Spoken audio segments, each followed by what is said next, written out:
Hello everyone, this is Adam. Welcome to my channel and the whole new episode of Drinks on Me. Today, for this episode, I invited my classmate and my good friend Islam to join us. Welcome, Islam. All right. So, Islam, why don't you tell us a bit about yourself? So thank you, Adam, for doing this, for having me on your show. So my name is Islam. I come from Kazakhstan, and I'm 32, married, and I started as a teacher of languages, of English and Turkish, and for the last 10 years I've been teaching, and for the last 5 years I've been specializing in IELTS tutoring, and also for the last 4 years or so I've been like head of departments for some schools. I also did some HRD, like human resources, and I recruited some teachers and offered some trainings to them. And right now I'm pursuing my master's with you at UCL. Let's move on to our first question. Actually, it's a series of questions of why. Yeah. Okay, so you've been working for several years, and I want to know what motivated you to pursue a master's degree at this stage, and why did you choose UCL, and why this program as well? Okay. So this is like it's going to be a twofold answer. So first of all, I'm 32, so I think it's high time to continue with my education. And before this, I've also tried doing masters in my country, in one of the top universities. Unfortunately, it came to be during COVID time, so I had as everyone else, problems with health, and this crazy period when no one knew what was going on and stuff. And it was also accompanied by my mental health something, so I decided to withdraw from the program, and I couldn't finish it actually. And I also did school leadership.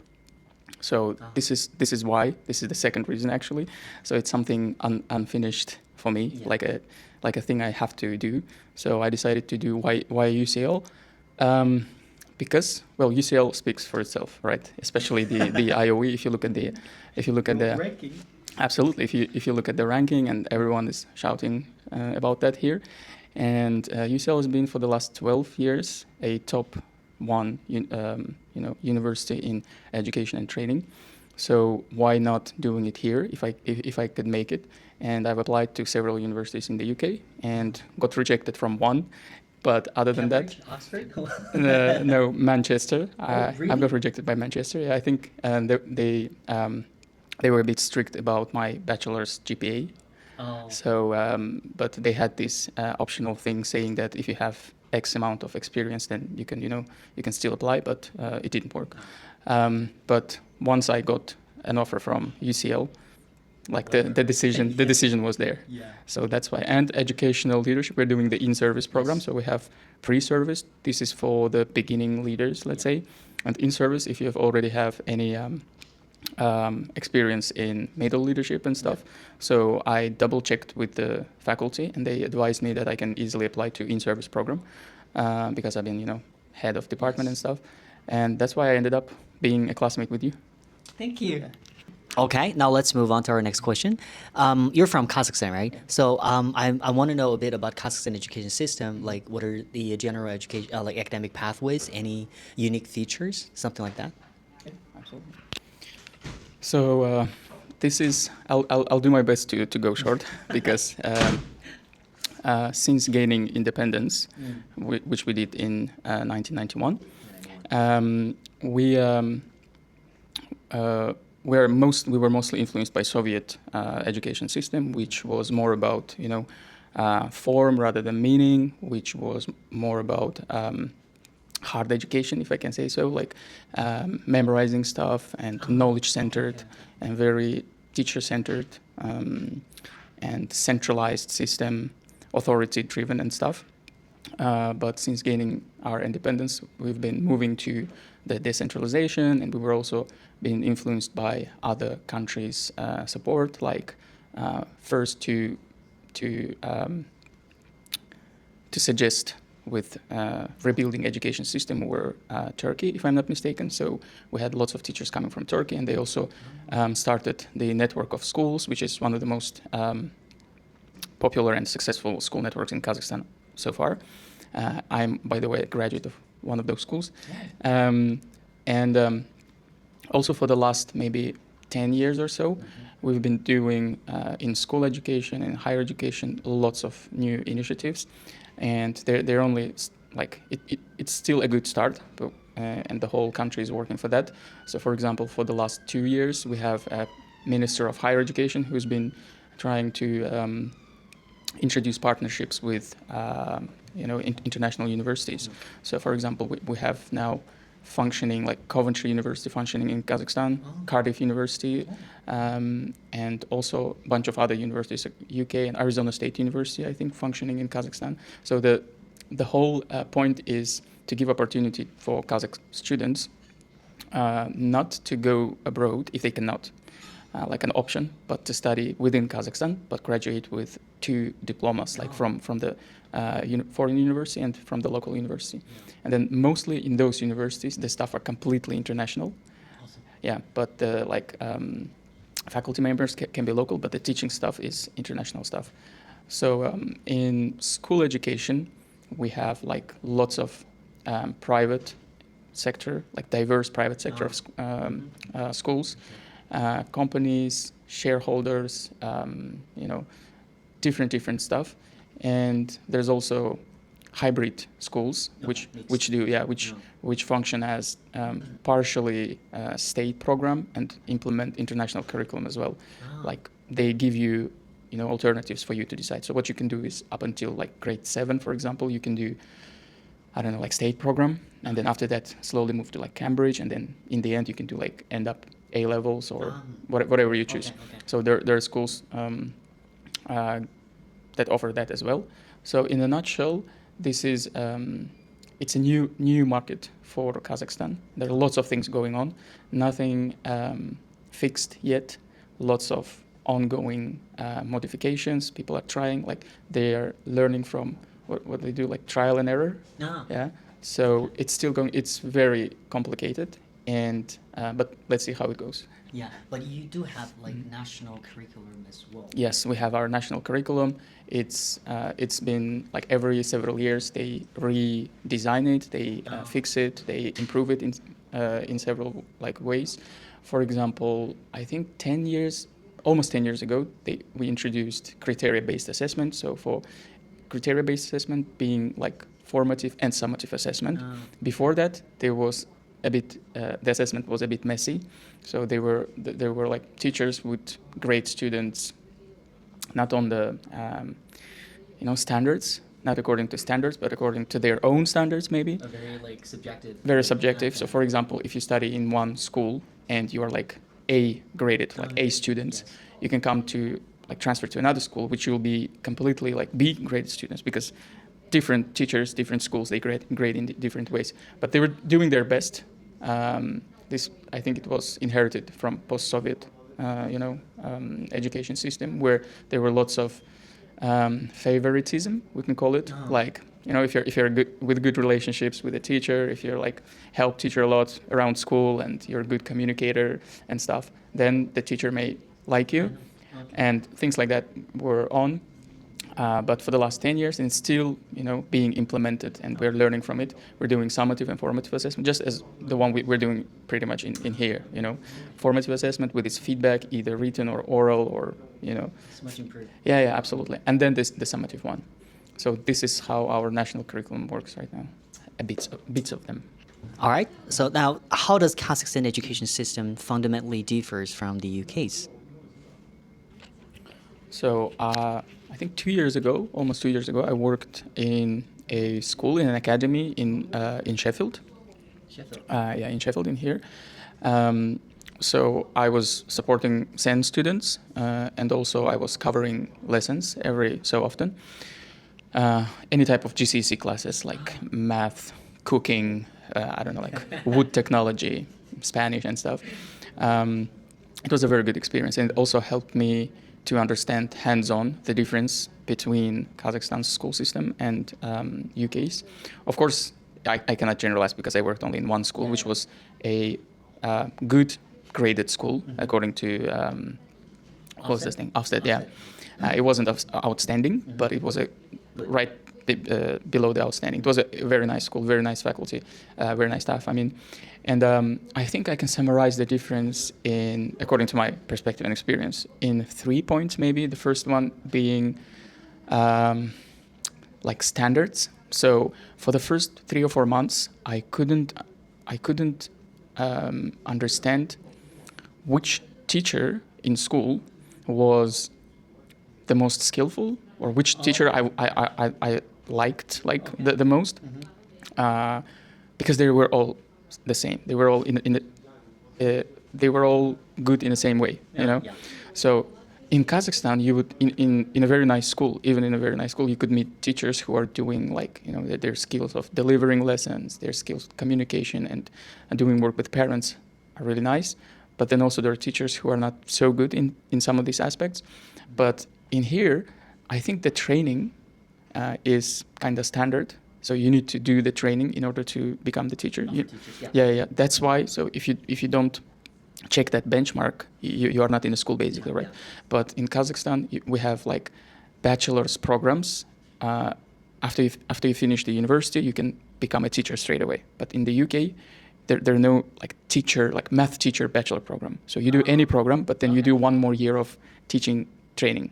You know that? Not like divided into different subjects? No, just you can graduate. So for example, you graduate UCL math, Yeah. right? Like you did 3 or 4 years of bachelor, for example. You cannot go in the UK with your diploma straight to school to teach. Yeah. You need to do your QTS or whatever it's called in order to become a teacher. You know. But in Kazakhstan, with your bachelor's diploma, you can go. So if it should be like education or pedagogical diploma, though. That's why I think these standards make most of the teachers very nice quality teachers, very nicely trained and stuff. But in our case, training may lack. So you can see exceptional teachers, and you can also have teachers who still need support. Yeah. So that's one. 2, I think, I would say because of that, maybe because of the market also, creativity, like which is in Kazakhstan, I think still the market is welcoming lots of ideas. You know, we've gained independence like, you know, several decades ago. Is it a decade? Yeah, decade is. Yeah. So a decade is 10 years, right?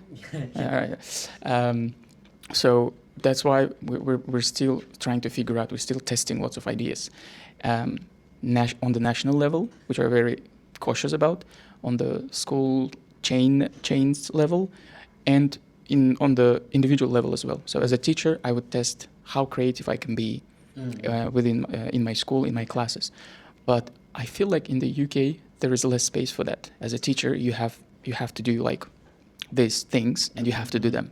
So I was shocked when I figured out like the class in the UK goes up until the last minute. So the class is on, the learning goes on up until the last minute. Only the last when there's 1 minute left, they try to like. Teacher gives the instructions to students that they can, you know, start packing, and they wait for the bell to go. But maybe it's only me, but in my own experience, I've worked across like 5 or 6 schools, 5 or 6 different cities. For the last 5 minutes, people are all like absolutely not only students but teachers as well. So I look at my watch, and it's already like 5 minutes left, 5ish. I'm like, okay, guys, if you have any questions, let's discuss them. We're more relaxed in that way, you know. We don't. So there's always pros and cons. Yes. So in that way, so it also means we can be more creative for the last, you know, several minutes. But here, you have the legal program which you have to cover, and it needs to be conducted. So for example, if math teacher is ill, a substitute, like cover as they call it here, or a supply teacher should come and do the math lesson, because it's by law, like you need to do it because it says in the national program, like the quantity of classes, of lessons. But in my country, in several schools, maybe in most of the schools, if like, for example, an English teacher like myself, if I'm not able to attend the class, the school will try their best to replace me with another English teacher. But if it's not possible, they can replace with any subject. We don't have this cover teacher things yet. I'm not experienced with that. Yeah, sure. We don't have it. So a PE teacher can come, and the lesson can go in any direction, you know. So there are lots of jokes around it as well. But again, I would wrap it up as being maybe creative and agile or flexible. So the advantages of being everything like doing by plan, we don't have to explain the advantages, but it doesn't mean that not sticking with the plan is a complete disadvantageous thing. So there are pros and cons to them. So this is the second point. And third one I was thinking about, what was that? I think I can come to the third one if I remember, because I think I forgot about the third one. Yeah. It's fine. Thank you. All right, our next question. What has been your biggest gain ever since you got here in London? And what are some your least favorite things about London or about UCL? Yeah, something like that. Okay. So let's start with the gains. So sometimes I, walk, when I walk to the uni, when I have time and my thoughts are okay and they're empty, I look around and I remind myself, oh shit, I'm in London, like I'm studying in one of the best universities in the world, and I'm living in one of the most in a city like people want to come and just to visit, just to see. And London has been named the best student city for whatever years in a row and stuff. So being in this environment on its own is a big advantage, I think. But most of the time, like for the first month or so, students who arrive to London, they do understand that. But for the last 10 months, they're like, I just want to go through this. I just wanted it to finish as quick as possible. So that's one of the things, being global, seeing other international students, and living in one of the maybe renowned cities in the world. The huge gain from UCL is having strong faculty. So you know it yourself. We have professors, we have teachers who have lots of nice experience. They've worked all around the world, and their background is very strong in terms of how much impact and contribution they made, both locally and internationally, both in academic sense and both in professional sense. So that's a huge advantage. And the second one, absolutely, us, the students, because our program, it offered, I think we've counted 11 countries, 11 or 12 countries. 11 or 12 countries, and where we come from, we represent not only school, but also we have people who work in ministries of education, who work in consulting, private educational companies, in social well-being of students, and we can go on. So this is very nice exchange of experience. So the learning encompasses not only the books and writing and turning in your assignments and attending the lectures, but also hearing each other and sharing experience with each other. I think that's a huge gain and top gain. And other than that, we can talk a lot, but I can stop here. And the other side of being in London is actually living in London. That's it's a really not so, it's not easy. It's not cheap for students who sponsor themselves, or maybe the governments or companies are sponsoring them. We have limited amount of monthly money you receive and stuff, and it may not always be enough, especially if you're here with your family, and you have to be flexible. And so if you're sponsored by X, you're very lucky. Mm-hmm. You at least you don't have to think about at least a part of costs, but at the same time it might be hard at times when when the payment doesn't come on time, for example. If you have to move house, move your place because of different reasons. We have our classmates who had to move because of the refurbishment and going on, okay. And that may not always be convenient. So, and it London, huge city, zone 1 to zone 5 or outside of London, it depends where you pick to live, how much you're going to travel, how much you're going to spend and stuff. So you need to be very, very cautious with that. You need to approach it in a careful way. And the second thing is, London is one of the biggest cities, right? And all of this noise, traffic, pollution, nightlife and stuff may not be suitable for everyone. So you need to, if you're planning to come here, you need to, decide in advance. And the downside of UCL, well, should I be honest? You should. Should I be honest? I mean, the only thing I can talk about, so it's almost the end of the year, right? Mm-hmm. And we've been, discussing lots of things Yes. and stuff. As while I'm really grateful for the chance of studying in here, I still see some of the bits that could be improved. Yeah. I think the vivid one for me, and doesn't require much explanation, is the number of contact hours Oh. at UCL.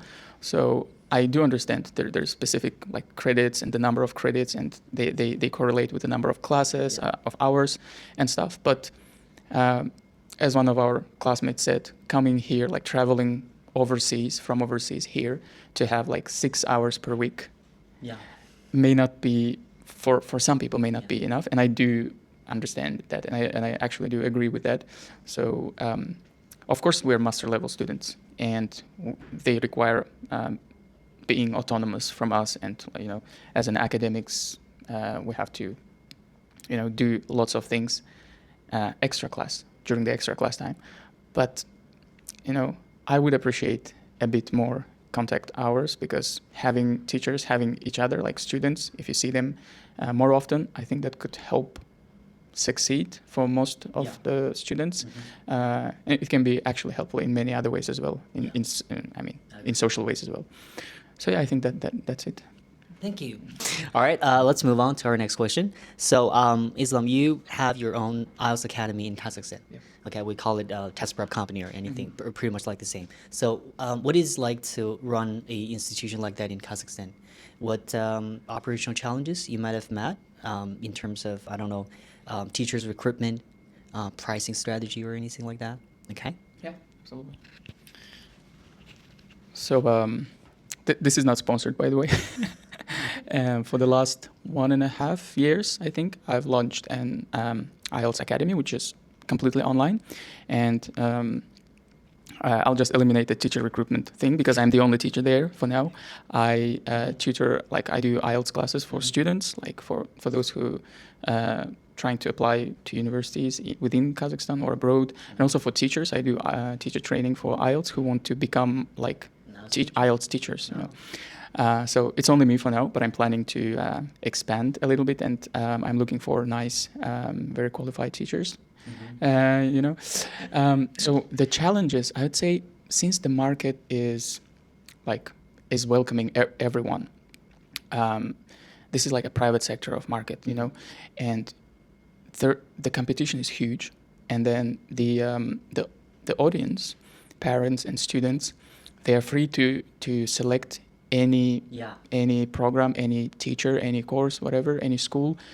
And if you're very qualified in IELTS, if you have like band 9 in any all of the sections, it will not necessarily mean that you will have all of the audience. It would depend on your abilities to run an Instagram page. It would depend on how you do how you communicate, and how you work out these leads, like the leads in Instagram, how you work them out, how you do your contact communication and stuff. It's going to depend on lots of things, and that's a bit challenging, because I did my IELTS and my training and stuff, and one moment I thought I think I'm pretty good in teaching, and but that didn't mean that people would choose me, and you have to appreciate it, because if you're good writing teacher, IELTS writing teacher, some people can find you and study with you and improve their writing. But there are also students who don't want IELTS 7. They need only 5.5 or 6, just 6, because having 6 in Kazakhstan for graduate school, for 11th graders, would mean that there's national exams in Kazakhstan. Okay. So if you have IELTS 6, then you have full in English exam you have 100%. Oh, you don't have to take the test. You don't have to take the English test. Okay. That's why people try. Lots of students, they try to do 6. Yeah. So which is fair. And then on the other hand, there is a guy like you who has a very nice IELTS, who has ability to teach and stuff.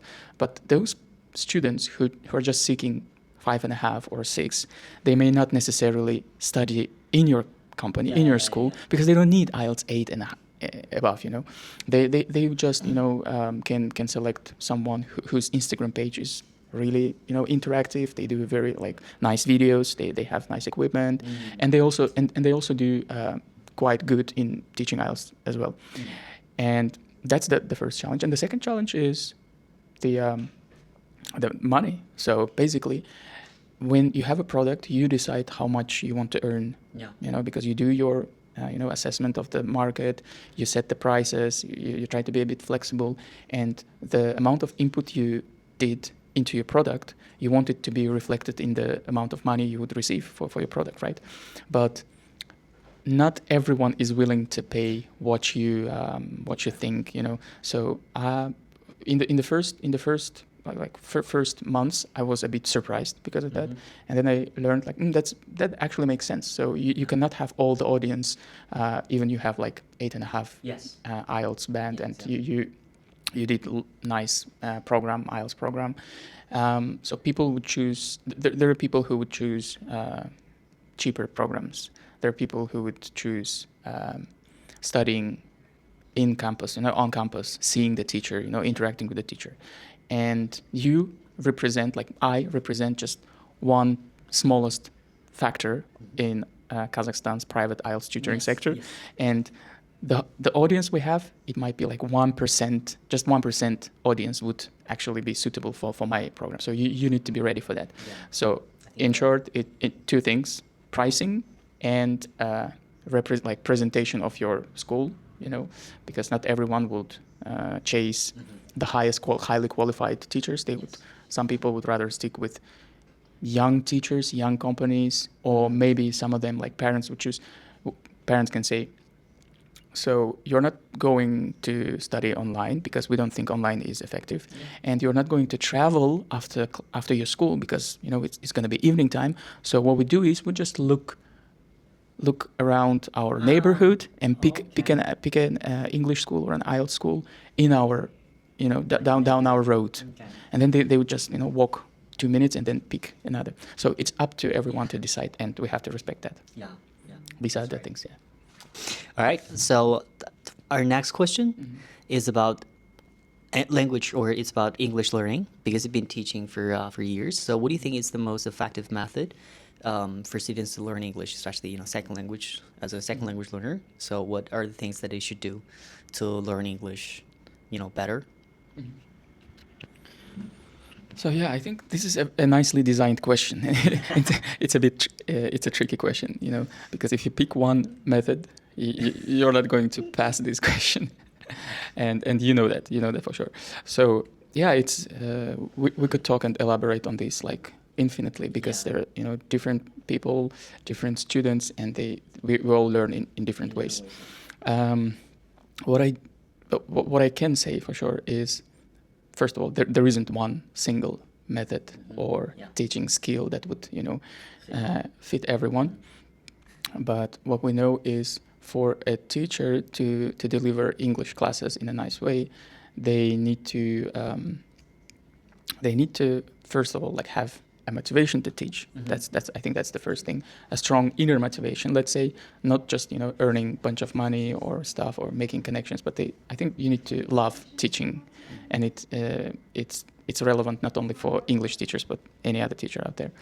And the second thing is, we live in 2025, right? We do realize that there is Generation Z, and what do you call them? Like Zoomers. I don't think I said it right. Like Gen Z, like new generation, and we have to consider that. We have to take that into account.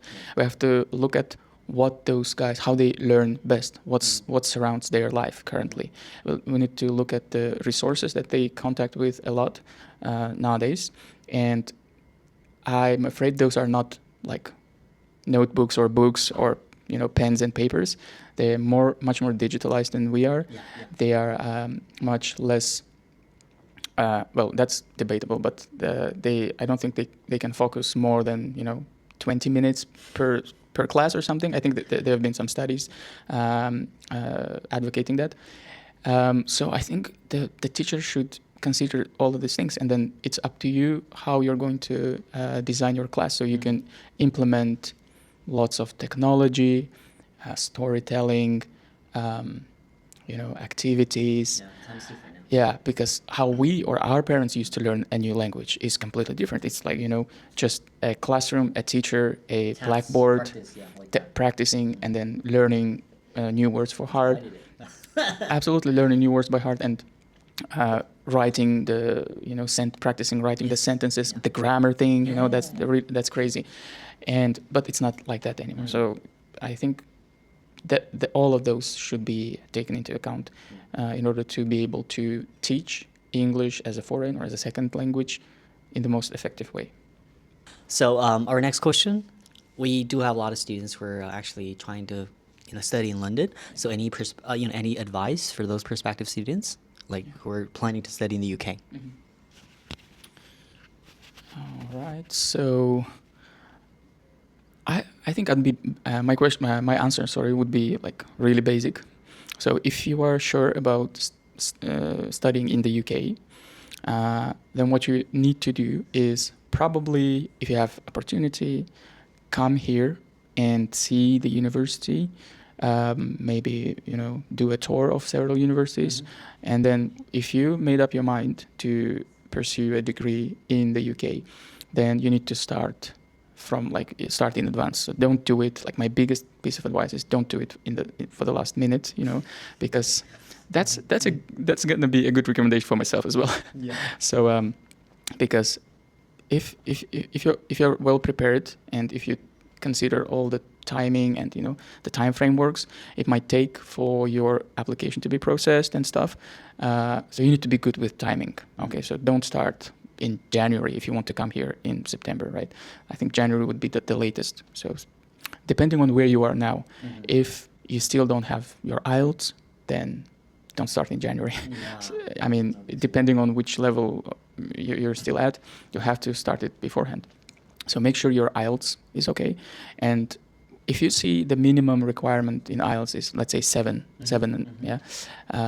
don't try to do like 8 or 7.5 and think that that's going to give you a lot of advantages over others. It's not. Like, I think it's a huge myth. Like, lots of the parents, they think so. Yeah. So we like people in the in the admission office, they're looking. Oh, we have 2 applications, but one of them is 7.5 and one of them is 8. I think we would say 8. If both of them have 7.5 and 8, it means like their English is very, very sufficient to be able to study here, and that's only one of the requirements, and it's a minimum requirement. If you check that, that's it. Your application is going to be reviewed like in a holistic way. So don't, if you have the minimum of IELTS, stop and relax. Yeah. Okay. And make sure your personal statement is on place. You've written it in a nice way, and make sure you apply for. You always have some alternatives. So what I did, I applied for 4 universities, and I had my and I prioritized them. And UCL, yes, absolutely, yeah. Luckily, UCL was the top priority, and I got rejected from one, but other than that, it was okay. So you have to do in the best scenario, I'm studying here. If they, if I land an offer, I'm studying here. If I can't do that, my second option is going to be this or this. Yeah. And if not that, I'm doing at least this or this. So I think you need to build your application process in that sense, so that your expectations would match with your final outcome. Yeah. But you do set high standards. Like, don't just say, oh, I can't do it to the top university. So in my own experience, my wife, she wanted to do a psychology degree in the UK, and first she was browsing the maybe average schools, average universities, but together we decided to look at top 100 universities by QS rating. Yeah. So, and we landed at the University of Sheffield, and she got the offer, and she studied, and she finished, and everything went well. So do set high standards, but also you need to realize that in the worst case scenario, you can study in these universities. So plan that ahead. That's very useful. Yeah. Yeah. Remember that. Yeah. Thank you so much. Now we're moving on to the last question. Okay. So the last question would be, what is good education? That's my favorite question. It looks like it's the easiest one out of all of those questions, but actually I think it's the hardest one, because it's a hard question. What's a good education? You know? And I'm not the I'm sure I'm not the nowhere close to be the best person to be asked this question. So I'm still trying to figure out what good education means. But right now, for myself, I would say good education, it would involve both soft part of education and hard part. And also it would involve not only the qualifications, but also the values. So maybe it's, this is debatable, and you know, I'm open to any comments, but maybe it's better to be a good person, a well-educated person, not in sense of schooling and degree and qualifications, but in sense of being a nice human being, rather than just being very qualified, a top expert in something, but failing to have these, you know, soft human skills that are really that could be really important in our life in general. Yeah. So again, that's arguable, and what I'm trying to achieve, and what would I recommend for my students or my, you know, staff, is being able to have both sides and balance. You know, if you're running a school, or if you have like a class, you'll have a number of people, and then some people, how you're going to ring their bells, basically. Some would like your soft approach. Some of the students or your colleagues would see you as a role model in terms of, you know, reaching out and, you know, helping people, doing some, you know, the induction and stuff. But there would be some who would see you as a top expert in your subject. Yeah. Like if you're a language teacher, they would like your, let's say, pronunciation. I don't know. They would like your knowledge of grammar, that you talk and you're grammatically correct all the time. So not only for the audience, I mean, but for yourself as well. So your life doesn't consist of just your work. It encompasses a lot, right?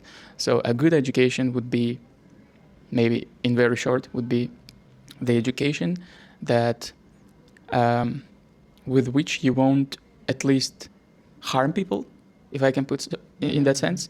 So being able to contribute to people's academic or professional or even personal lives is very good, and it's a very high goal. If I can touch your life in any of those terms and, you know, help you improve, that's awesome, right? But that's a very holy or very high goal, I think. Yeah.